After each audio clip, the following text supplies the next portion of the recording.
Good morning. हमने BA part first year के अंतर्गत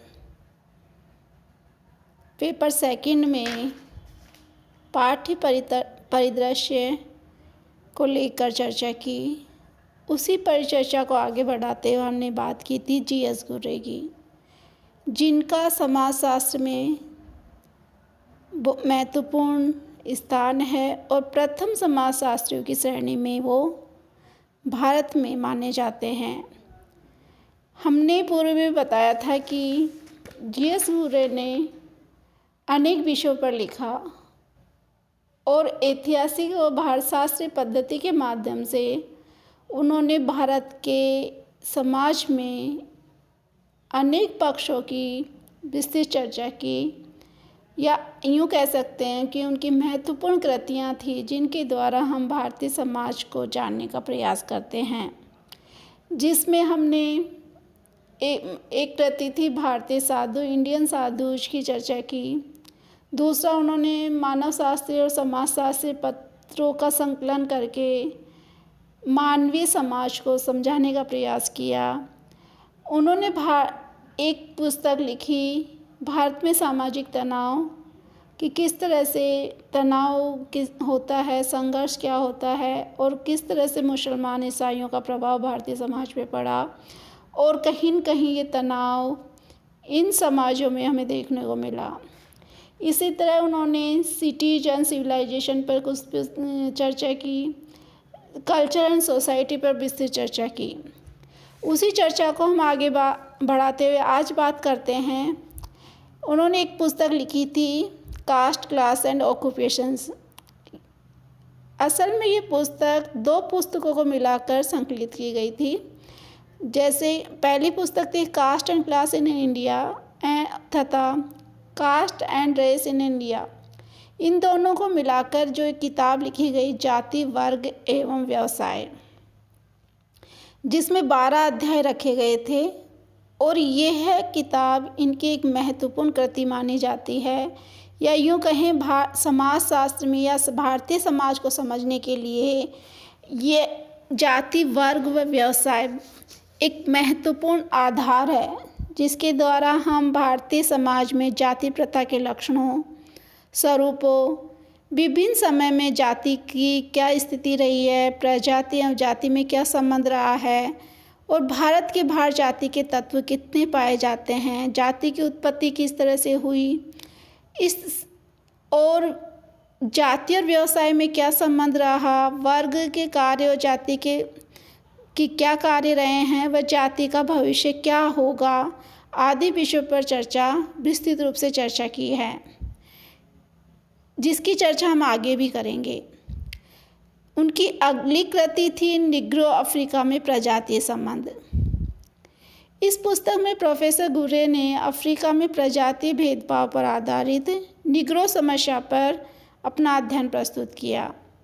इसमें उन्होंने स्पष्ट रूप से प्रजातीय तनाव का उल्लेख किया है कि सहारा के दक्षिण में अफ्रीका में जो निग्रो प्रजाति है वो किस तरह के तनाव को झेल रही है या किस तरह की समस्याओं का सामना कर रही है। उनकी एक महत्वपूर्ण कृति है शेड्यूल ट्राइब्स। प्रोफेसर घुर्रे ने शेड्यूल ट्राइब्स नामक अपनी पुस्तक यानी अनुसूचित जनजातियों में जनजातियों की समस्याओं, उनके समाधान के बारे में विस्तृत रूप से चर्चा की। साथ ही उन्होंने कुछ भारतीय जनजातियों के सामाजिक संगठन, परिवार, विवाह, नातेदारी एवं धर्म आदि के बारे में भी पूर्ण ब्यौरा प्रस्तुत किया है। इस पुस्तक में प्रोफेसर घुर्रे ने जनजातियों के विभिन्न नामों जैसे आदिवासी, मूल निवासी जनजाति, अनुसूचित जनजाति आदि का उल्लेख किया है। भारत में विभिन्न वर्षों से हुई मतगणना में भी इसके लिए प्रयुक्त विभिन्न नामों का उल्लेख किया गया। इनमें जनजातियों का हिंदुओं, ईसाइयों व अन्य लोगों से संपर्क एवं उनमें सात्मीकरण के कारण उत्पन्न तनाव व समस्याओं का भी उन्होंने उल्लेख किया है। जनजातियों के प्रति अंग्रेजी शासकों की नीति क्या रही, उसका भी उन्होंने विस्तृत रूप से वर्णन किया है। साथ ही जनजातियों की समस्याओं के समाधान हेतु बुद्धिजीवियों द्वारा प्रस्तुत जैसे 3 दृष्टिकोण अपनाए गए इंडिया में राष्ट्रीय उपवन, पृथक्करण व आत्मीकरण का उल्लेख किया। सभी का समन्वित दृष्टिकोण प्रस्तुत करने के साथ ही घुर्रे ने अपने विचार भी व्यक्त किए। उन्होंने जनजातियों की समस्या के समाधान हेतु वेरियर एल्विन ने पुनर्द्वान और राष्ट्रीय उपवन का जो सुझाव दिया, इसी तरह हटन और मजूमदार ने विद्वानों में जनजातीय समस्याओं के समाधान हेतु पृथक्करण की नीति अपनाने का सुझाव दिया, किंतु जीएस घुर्रे इन दोनों दृष्टिकोणों की आलोचना करते हैं और उनके स्थान पर आत्मसात का सुझाव देते हैं या सात्मीकरण का सुझाव देते हैं कि उनका मानना था कि आदिम जातियां हिंदू समाज का ही एक अंग हैं, वो पिछड़े हिंदू हैं, अतः इनकी सभी सांस्कृतिक, आर्थिक और सामाजिक समस्याओं का समाधान हिंदू समाज के साथ आत्मसात में ही निहित है। इस प्रकार से प्रोफेसर घुर्रे ने जो विभिन्न पक्ष थे समाज के, उन पर अपनी कृतियाँ प्रस्तुत की, अपना अध्ययन प्रस्तुत किया। उनको जब हम सम्मिलित रूप से एक विश्लेषण करते हैं तो हम पाते हैं कि जीएस घुर्रे की जो समाजशास्त्रीय जगत को जो देन थी, उसको संक्षिप्त रूप से हम इस तरह से चर्चा कर सकते हैं। पहले कि प्रोफेसर घुर्रे ने जाति की उत्पत्ति का प्रजाति सिद्धांत प्रदान किया, जाति का भारतशास्त्रीय विश्लेषण प्रस्तुत किया। उन्होंने भारत के प्राचीन संस्कृत ग्रंथों के आधार पर भारत में जाति जनजाति का विश्लेषण किया। इस तरह से भारतीय सामाजिक संस्थाओं के उद्विकास व परिवर्तन को समझाने का भी प्रयास किया। दूसरी जो महत्वपूर्ण देन है वह है कि भारतीय जनजातियों को उन्होंने आत्मसात के रूप में अपनाने की बात की और उन्होंने बताया कि हिंदू जनजाति हिंदू पिछड़े हिंदू मानी जा सकती है, जिनकी समस्या का समाधान वे उन्हें हिंदू समाज में आत्मसात करने के आधार पर ही देते हैं। उनकी तीसरी देन नातेदारी के क्षेत्र में है। नातेदारी मानव शास्त्रियों के अध्ययन का विषय रहा है। उन्होंने नातेदारी का अध्ययन संबंधों के नामकरण तथा प्रारंभिक पारिवारिक एवं वैवाहिक स्वरूप किस तरह से रहा होगा के संदर्भ में प्रस्तुत किया। जीएस घुर्रे ने संपूर्ण सामाजिक संगठन के संदर्भ में नातेदारी शब्दावली, नातेदारी का सामाजिक व मनोवैज्ञानिक विश्लेषण तो प्रस्तुत किया ही, साथ ही नातेदारी को समाजशास्त्रीय अध्ययन में किस तरह से देखा गया उसको भी उन्होंने उपयोगी रूप से प्रस्तुत किया।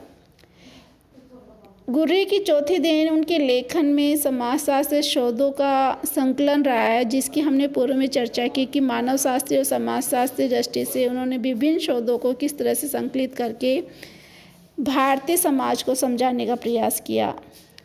एक और उनकी महत्वपूर्ण देन है कि उन्होंने सदैव समाज की ज्वलंत समस्याओं को अपनाने पर ध्यान दिया और समाज की समस्याओं का अध्ययन और उन पर अपने विचार उसी तरह व्यक्त किए जिस प्रकार से 19वीं और 20वीं सदी के समाजशास्त्रियों ने किए थे। उन्होंने सांस्कृतिक प्रत्यावर्तन की घड़ी में विश्वविद्यालय की भूमिका का भी उल्लेख किया। उन्होंने अफ्रीका की प्रजाति समस्याओं का भी अपनी पुस्तक में प्रकाशन किया। तो इस तरह से प्रोफेसर घुर्रे न केवल भारतीय समाजशास्त्र में बल्कि विश्व के स्तर पे समाजशास्त्रीय दृष्टि से महत्वपूर्ण स्थान रखते हैं। उन्होंने अनेक ऐसे विषयों को समाहित किया जिनका अब तक शायद अध्ययन नहीं किया गया जिस तरह से किया जाना चाहिए, जैसे इंडियन साधुज जो कि भारतीय समाज का एक अंग है।